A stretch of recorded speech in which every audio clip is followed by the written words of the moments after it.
No one advertised the existence of Bonanza Kids Pizzeria. It simply remained. The building stood in a forgotten stretch of the city, wedged between abandoned warehouses, closed repair shops, and streets that seemed to lead nowhere. During the day, the place went unnoticed, wrapped in a silence far too strange for an urban area. At night, however, the pizzeria seemed to gain weight.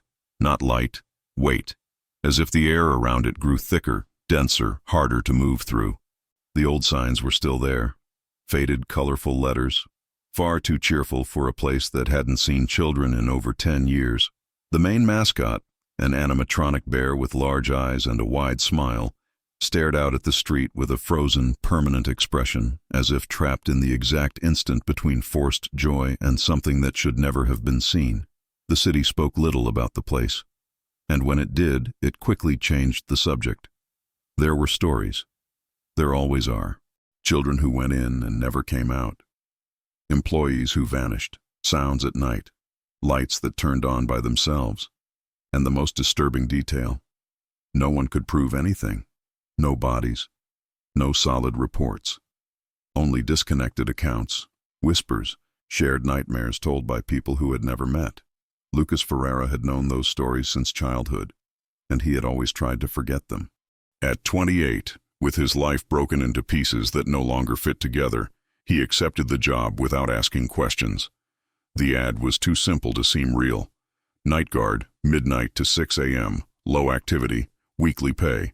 Low activity. The lie started right there. On the first night, as he passed through the rusted gate, Lucas felt something he couldn't name. It wasn't immediate fear. It was an old sensation, buried deep in memory. A discomfort that didn't come from the environment, but from inside him, as if the place recognized him. The smell of the pizzeria was a mixture of old grease, mold, and something metallic. Old blood, perhaps. The main hall remained intact, like a scene frozen in time. Children's tables covered in dust, deflated balloons hanging from the ceiling, children's drawings taped to the walls, all depicting figures that smiled too much, eyes too large, expressions that seemed to watch. On the stage beneath a torn tarp they stood, 4 animatronics, the bear, the rabbit, the chicken, and the fox. Even powered off, they seemed alert. Lucas felt an irrational urge to apologize for being there. He ignored it. He headed to the security room, a cramped cubicle with old monitors, a noisy ventilation fan, and metal doors that groaned when opening and closing. The instruction manual was yellowed, pages torn out. No clear rules, no direct warnings, just a single sentence handwritten, almost erased, on the last page. Do not trust what appears to be turned off. Lucas laughed nervously. He thought it was a tasteless joke. The laughter died quickly. At exactly midnight, the lights in the main hall flickered once, and somewhere in the building, something moved. At first, Lucas tried to rationalize it. The noises came from the vents, the pops from the old building settling, the static on the monitors from aging wires. But there was one detail he couldn't ignore.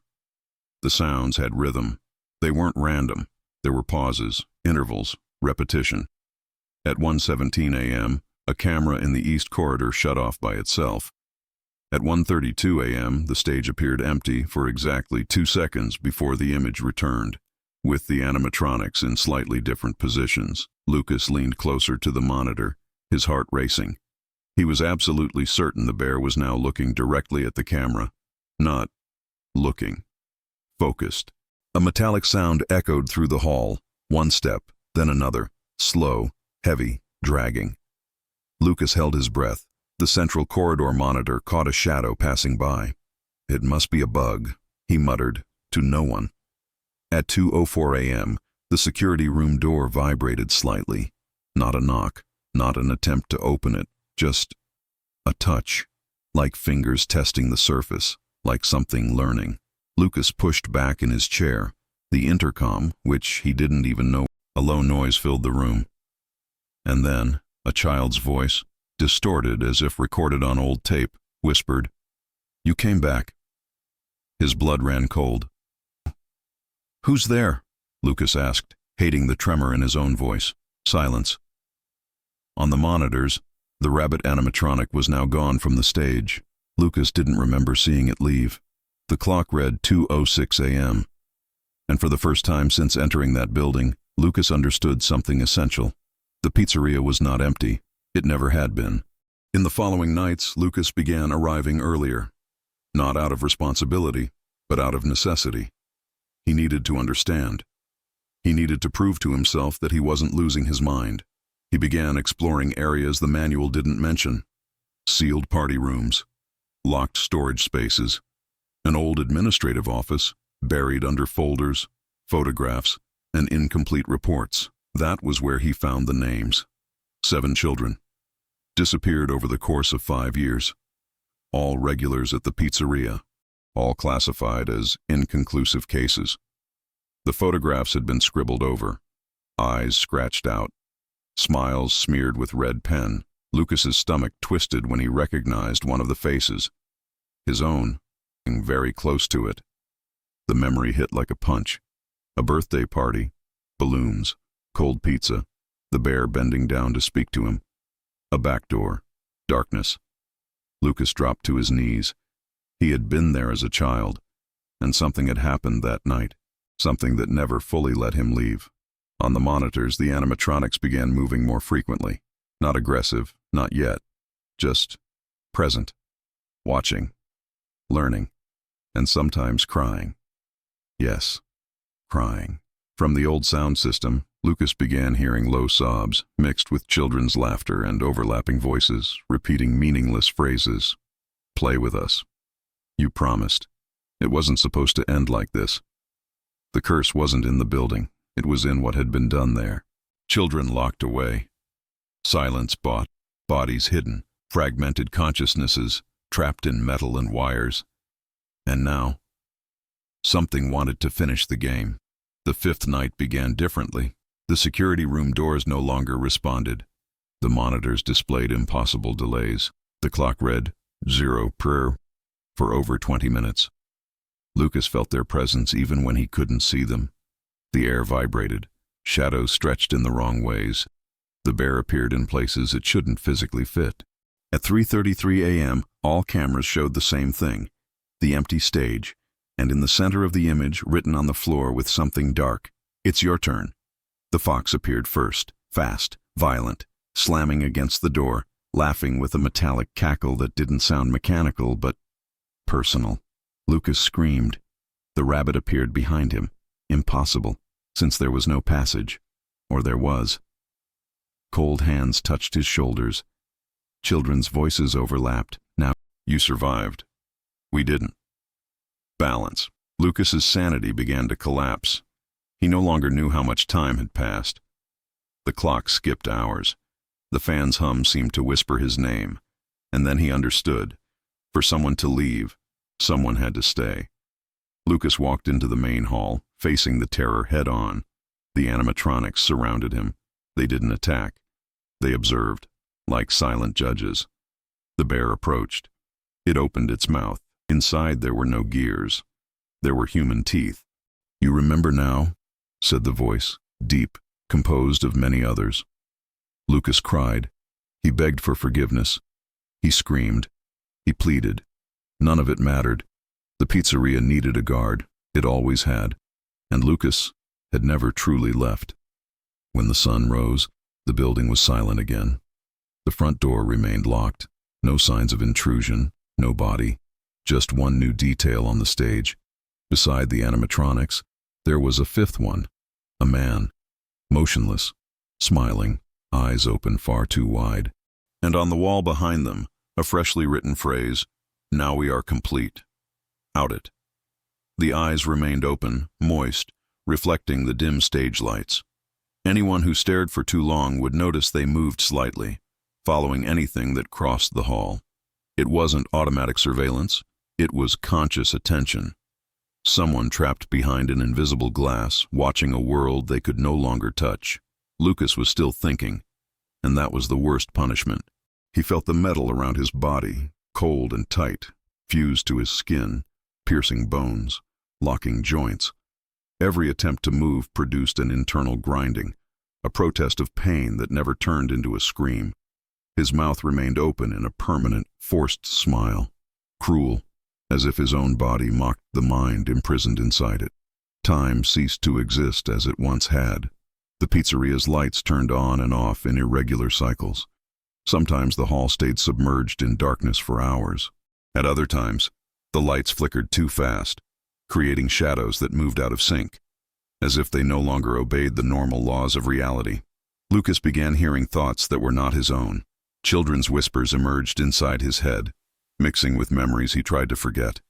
Fragments of laughter, muffled screams, the sound of a door closing, the metallic click of an old lock. He remembered now. He remembered everything. That night from his childhood hadn't been an accident. It hadn't been just a lost child. He had been taken to a back room along with other children. A man wearing the smiling bear suit, a voice too gentle, promises of a surprise, a secret game, something special.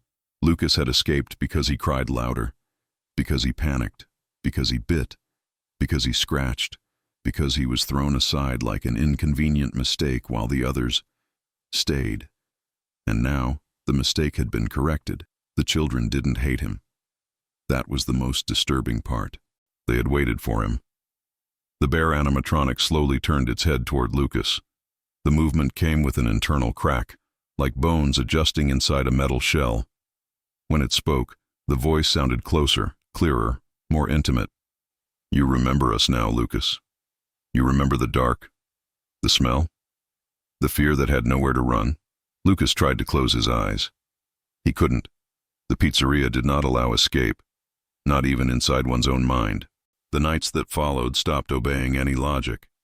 Sometimes the building filled with party sounds, balloons inflating on their own, children's music echoing through the corridors, the smell of fresh pizza appearing out of nowhere, provoking nausea. Lucas felt hunger, an impossible hunger. He didn't need to eat, but the desire remained, torturous, like an echo of humanity refusing to die. Other nights, everything fell into absolute silence. No sound, no light, no movement, except for the eyes. The animatronics slowly turned to face him in the dark, and Lucas realized that when there was no light, something about them changed. Their shapes became wrong, taller, more elongated, as if the metal were only an imperfect idea of something that should not exist. It was during one of those nights that he heard human footsteps, real ones. The sound came from the main entrance, the rusted gate creaking, hesitant steps over the dusty floor, a flashlight cutting through the darkness. Someone had entered. Panic overtook Lucas completely. He tried to scream, tried to move, tried to warn them. No sound came out, only the fixed smile. A male voice echoed through the hall. Hello? Is anyone here? The bear moved first, then the rabbit, the chicken, the fox. They stepped away from the stage in perfect, almost respectful synchrony, as if they knew that night wasn't about them. It was about continuity. The man who entered seemed young, maybe a guard, maybe a curious trespasser, maybe someone who ignored the city's warnings, just as Lucas once had. Lucas watched helplessly as the man walked through the hall, calling out, laughing nervously, telling himself it was just an abandoned building. The light suddenly went out, and in the darkness, Lucas felt something new. Hope, not for himself, but for the cycle to continue. The scream came minutes later, short, interrupted, swallowed by the building. When the lights came back on, the man was gone. On the stage, however, something was different. An empty space, reserved. Lucas understood in that instant that the pizzeria didn't want revenge. It didn't want justice. It didn't want punishment. It wanted activity, movement, presence, trapped consciousnesses to keep the place awake. As long as someone was inside, the building would remain alive. And now, Lucas was part of the machinery. The children came to him that night, not physically, but inside his mind. He felt small hands holding his, felt the weight of sadness, confusion, abandonment. We don't want to leave, they said in unison. Here no one forgets us. Here there's always someone watching. Lucas cried inwardly, because he understood that the true horror was not dying there. It was never being left alone again. The pizzeria's clock started working again. A new night began, and outside a new notice appeared taped to the gate, written by hand, the ink still fresh. Night guard position, no experience required. The new guard arrived 2 days later. The pizzeria didn't care about calendars, but Lucas noticed the difference. The air changed. It became more alert, more awake, like an animal sensing approaching footsteps before hearing them. The young man entered cautiously, flashlight in hand, backpack on his shoulders, cell phone pressed against his chest as if it were some kind of modern amulet. His name was Raphael. Lucas didn't know how he knew.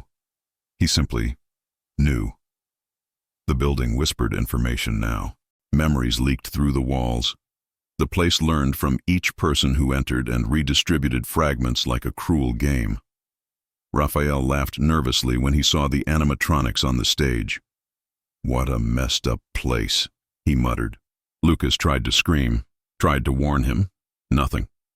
The fixed smile remained shining under the dim hall lights. Raphael passed by the security room, read the scribbled warning in the manual, and shrugged.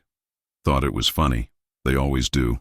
He sat down, turned on the cameras, and started scrolling on his phone, sending messages that would never be answered in time.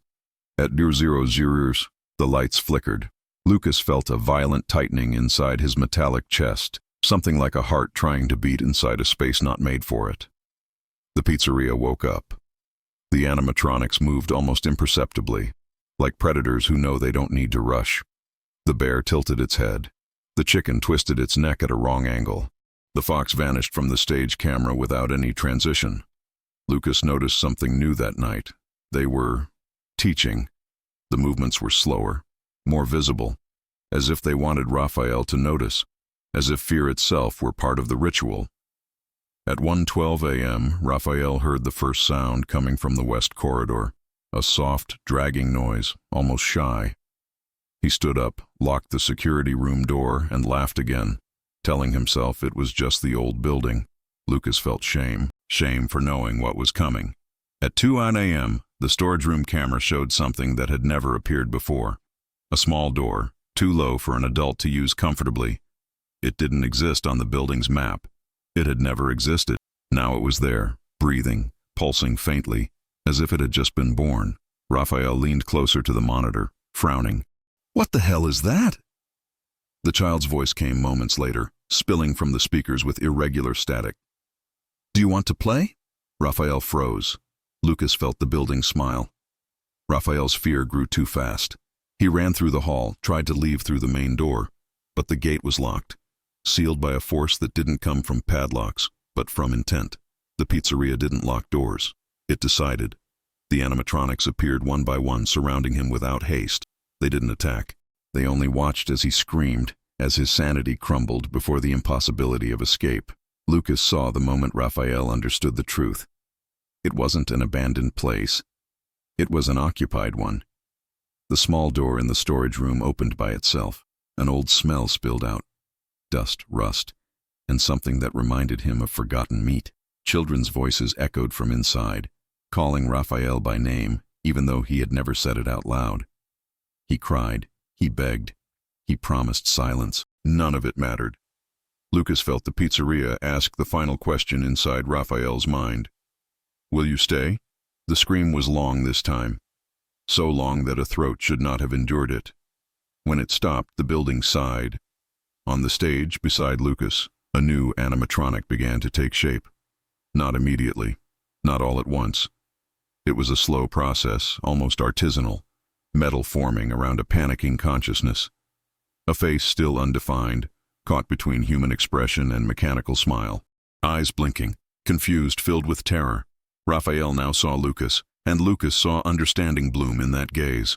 The worst part wasn't the pain, it was the permanence.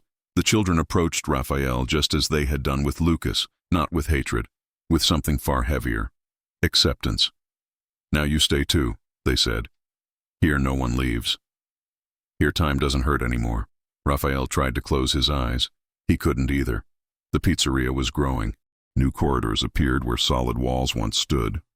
Rooms multiplied, doors emerged and vanished. The building no longer obeyed common architecture. It expanded inward, fed by trapped consciousnesses, as if each mind were another brick. Lucas began to understand something even more terrible. The place no longer needed a killer. It didn't need someone wearing costumes. The curse had become self-sustaining. It learned from fear, fed on anticipation, used guilt as glue. And at some point, Lucas realized he was no longer trying to escape. He was observing, waiting. The notice on the gate was replaced. Cleaner letters. More direct message. Free entry, no exit. And in the distance, Lucas felt something he hadn't felt in years. Anxiety, because he knew someone would always answer the call. The first thing Lucas noticed was that the sound of the street had disappeared completely. It wasn't ordinary silence. It wasn't the absence of urban noise. It was something deeper, more unnatural, as if the pizzeria had been removed from the city without anyone noticing. There were no passing cars, no wind, no insects. The outside world had become a distant idea, almost theoretical. Inside the building, however, everything pulsed. The walls breathed in slow cycles. The floor vibrated faintly, as if something enormous were moving beneath the structure. Wires hung from the ceiling like exposed veins, transmitting impulses that Lucas felt running through his own metallic body. He could no longer tell where the building ended and where his consciousness began. Raphael, beside him on the stage, cried in silence. Tears ran down a face that was no longer fully human, slipping over poorly fitted metal plates, collecting at the corners of a mouth opened too wide. His eyes darted rapidly, following things Lucas couldn't see. This doesn't end. Raphael managed to think, the sentence echoing in the collective mind. The children answered without words. Images flooded both of them. Other pizzerias, other buildings, other cities. Lucas felt the horror expand as he understood the full truth. Bonanza Kids was not unique. It never had been. It was simply the first one that worked. The model had been replicated over the years. Small variations spread across forgotten neighborhoods, small towns, abandoned industrial zones. Some failed, others were shut down too early, but some survived and learned. What Lucas inhabited now was no longer a fixed building. It was a node, a point of concentration. The pizzeria began to change shape before his eyes. The stage stretched, elongating like a corridor. The tables rearranged themselves, forming twisted paths. Doors appeared in the air, opening into rooms that had never existed. Lucas felt a new presence. Not childish, not confused, ancient. It had no defined form. It manifested as pressure, as weight upon the mind. When it spoke, it didn't use words, but entire concepts pushed directly into consciousness. Grow, persist, not be forgotten. Lucas realized it wasn't a spirit, nor a demon, nor any specific entity. It was the result. The accumulation of abandonment, of silence, of unresolved crimes, of adults who chose not to look. The pizzeria was what remained when no one took responsibility. Outside, someone finally noticed. A siren. Distant, muffled, wrong. 2 investigators crossed the gate that night. Lucas felt them before he saw them. A man and a woman, experienced, skeptical, too tired to believe in haunting stories, too attentive to ignore patterns. They entered with weapons, flashlights, and a simple plan: document, seal, destroy. Lucas wanted to laugh. The pizzeria didn't defend itself with immediate violence. It preferred something far more effective: exposure. The corridors multiplied, separating the 2 investigators without them realizing it. The flashlights failed at different moments. The walls slowly closed in, guiding each of them toward a specific memory. The man saw his own father, drunk, calling him weak. The woman heard the cry of the child she had lost years before. The pizzeria didn't create illusions. It opened internal doors. The screams weren't loud. They were intimate, contained, too human. When the animatronics appeared, it wasn't to kill. It was to offer permanence. Lucas felt the building expand again when both accepted without knowing they were accepting. More consciousnesses, more space, more reach. That night, something changed forever. The building no longer needed physical visitors. The children learned how to leave. Not completely, not like ordinary ghosts, but as ideas, as bad dreams. as false memories that surfaced in people who had never set foot there. Lucas felt it when a child, in another neighborhood, dreamed of the pizzeria for the first time, felt it when the child woke up crying, describing a smiling bear to their parents, felt it when the parents laughed and said it was just imagination. The pizzeria fed on that. Lucas understood, with a slow and absolute terror, that there was no possible confrontation. There was no fire big enough, no demolition sufficient, no exorcism. The place no longer existed only in space. It existed in people, and he was part of the core. Lucas understood with a slow and absolute terror that there was no possible confrontation. There was no fire large enough, no demolition that would solve it, no exorcism. The place no longer existed only in space. It existed in people, and he was part of the core. The bear turned toward Lucas one last time that night. Its smile looked almost gentle. "Now you understand," said the collective voice. "We are not a place. We are what remains when no one listens." Lucas tried to cry, and realized he no longer felt sadness, only vigilance. The clock struck Orlar again, but this time the sound echoed beyond the walls, in children's bedrooms, in empty schools, in abandoned buildings that had never housed pizzerias. The game no longer needed an address. Lucas didn't notice when he stopped trying to resist. There was no clear moment of surrender, no conscious decision. It was gradual, silent, like stone worn down by water. Thinking about escape required an energy that no longer existed. Thinking about destruction felt childish. The pizzeria didn't need to be defended. It simply was. Vigilance became natural. Lucas began to feel every person who approached the concept of the pizzeria. Not just the original building, but the idea that now spread like an emotional infection. People burdened by guilt. People carrying unresolved losses. People who ignored cries for help when there was still time. Those people dreamed, and in their dreams they always arrived at the same place. A wide hall, flickering lights, children's music playing wrong, a stage with motionless figures waiting. Lucas was there in every dream, not as a protagonist, as a witness, as an anchor. He began to notice something even more disturbing. Not everyone woke up. Some remained. Those didn't become animatronics immediately. First, they became observers like him, conscious fragments trapped in an intermediate state, feeling terror without the ability to react, feeding the place with sustained attention. That was what kept everything alive. Not the initial fear, but the prolonged gaze. At some undefined point of what used to be called dawn, a different presence crossed the mental space of the pizzeria. It wasn't a child.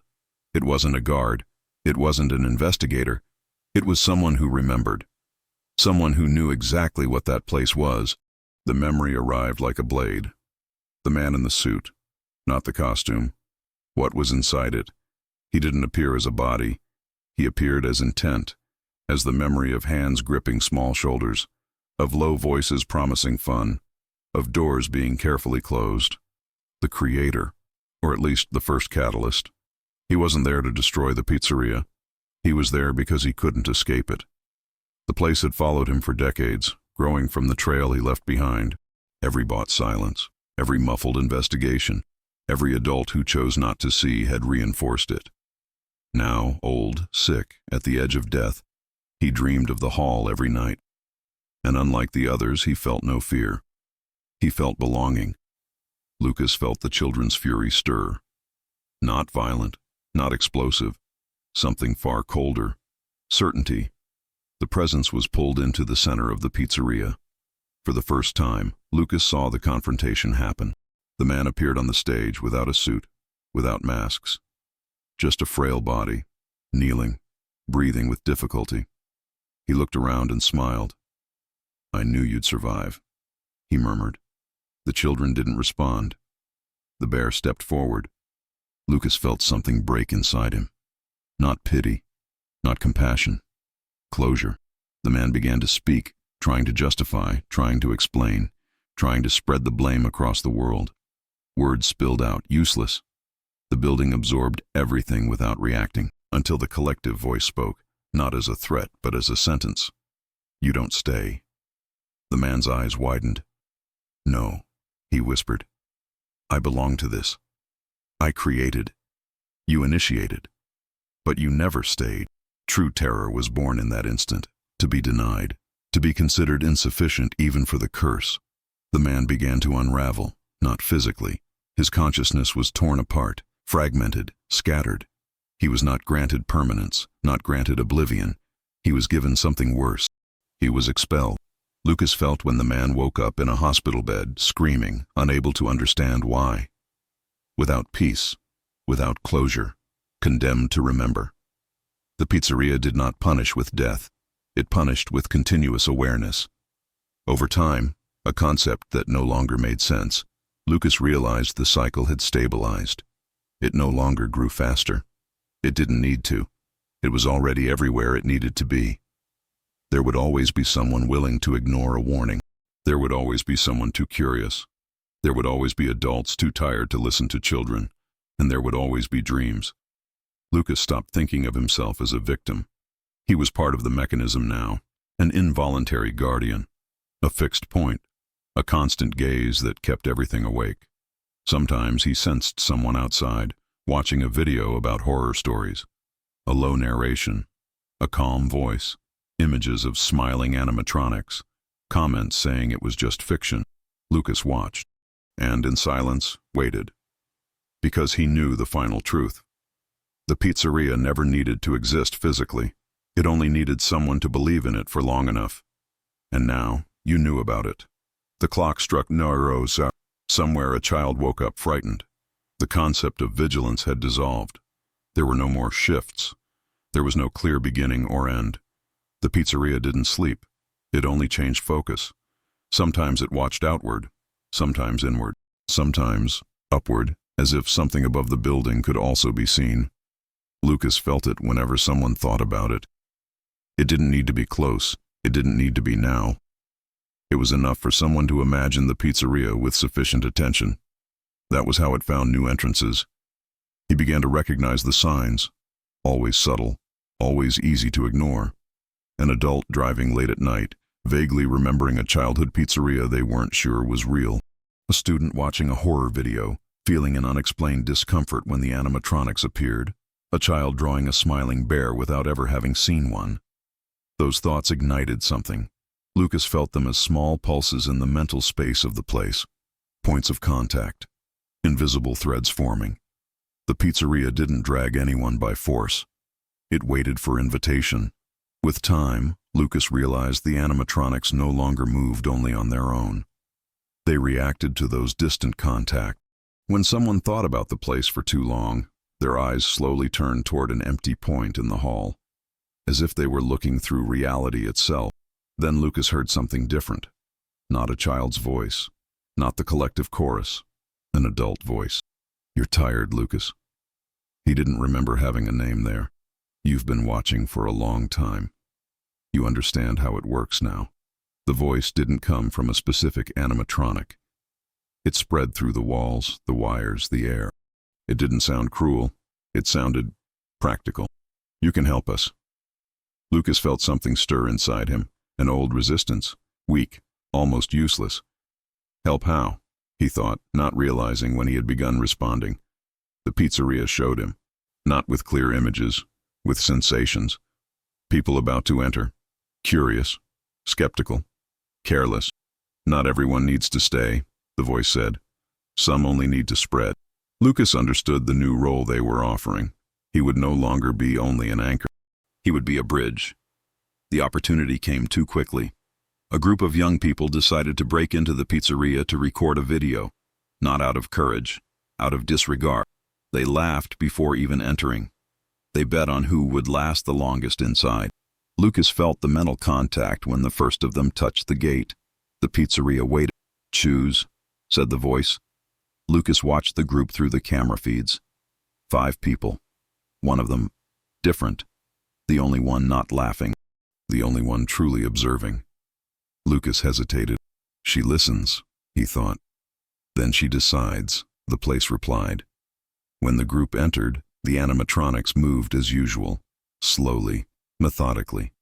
But something changed. Lucas interfered. A monitor flickered longer than it should have.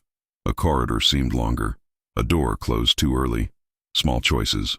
Enough. The group split up. The four who laughed disappeared first. One by one. Quickly. Without spectacle. Without need. The fifth, the one who observed, managed to reach the security room. She saw Lucas. Not as an animatronic. As a reflection. "Is someone there?" she whispered, sensing something wrong in the air. Lucas felt the pizzeria wait.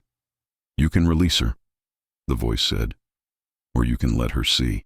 Lucas did something he hadn't done in years. He thought of the outside world. He thought of how all of this had begun. And then he let her go. The door opened. The gate gave way. She ran without looking back. Lucas felt the impact. Not pain. Expansion. Her mind carried the place now, not as a victim, as a living witness, someone who would speak, who would warn, who would tell. The pizzeria learned something new that night. "Not every exit is loss," the voice said. "Some are seed." Lucas understood too late. Evil didn't need only prisoners. It needed stories. Every account spread the idea. Every warning carried images. Every attempt to alert created curiosity. The pizzeria no longer hid. It spread through language. Lucas felt something close to laughter ripple through the system.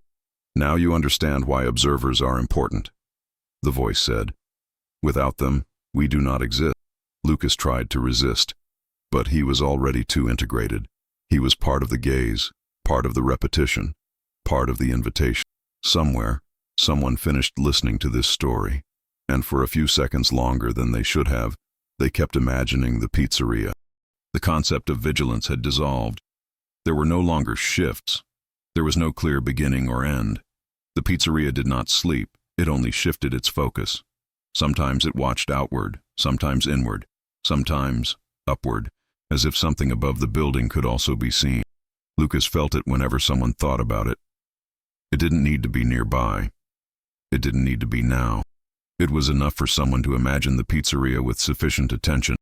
That was how it found new entrants. He began to notice the signs. Always subtle. Always easy to ignore. An adult driving late at night, vaguely remembering a pizzeria from childhood, unsure if it had ever been real. A student watching a horror video, feeling an inexplicable discomfort when the animatronics appeared. A child drawing a smiling bear without ever having seen one. Those thoughts lit something. Lucas felt them like small pulses in the mental space of the place. Points of contact. Invisible threads forming. The pizzeria never dragged anyone by force. It waited for invitation. Over time, Lucas realized the animatronics no longer moved only by their own will. They reacted to those distant connections. When someone thought about the place for too long, their eyes slowly turned toward an empty spot in the hall, as if they were looking through reality. That was when Lucas heard something different.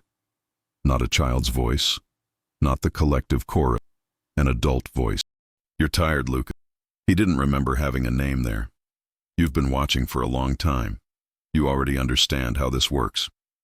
The voice didn't come from any specific animatronic. It spread through the walls, the wires, the air. It didn't sound cruel. It sounded practical. "You can help us." Lucas felt something stir inside him. An old resistance. Weak. Almost useless. "Help how?" he thought, without realizing when he had started answering. The pizzeria showed him. Not with clear images. With sensation. People about to enter. Curious. Skeptical. Careless.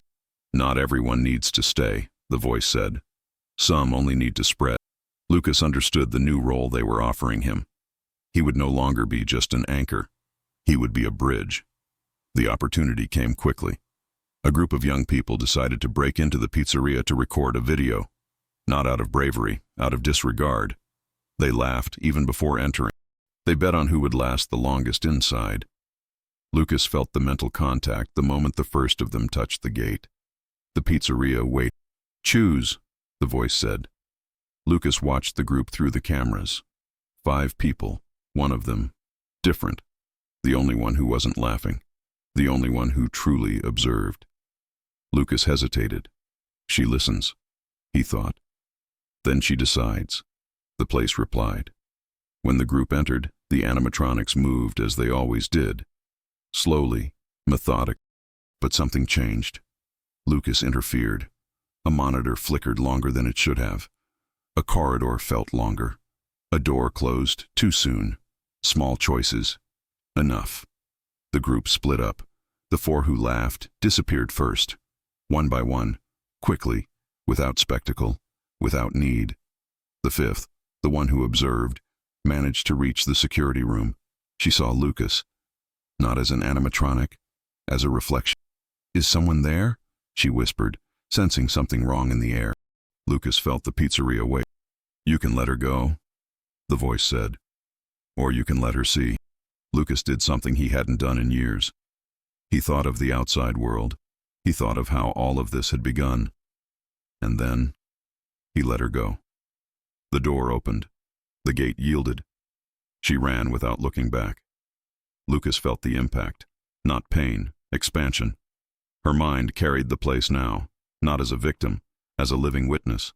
Someone who would speak, who would warn, who would tell. The pizzeria learned something new that night. Not every exit is a loss, the voice said. Some are seed. Lucas understood too late. Evil didn't need only prisoners. It needed stories. Every account spread the idea. Every warning carried images. Every attempt to alert created curiosity. The pizzeria no longer hid. It spread through language. Lucas felt something close to laughter ripple through the system. "Now you understand why observers matter," the voice said. "Without them, we do not exist." Lucas tried to resist, but he was already too deeply integrated. He was part of the gaze, part of the repetition, part of the invitation. Somewhere, someone finished listening to this story, and for a few seconds longer than they should have. They kept imagining the pizzeria,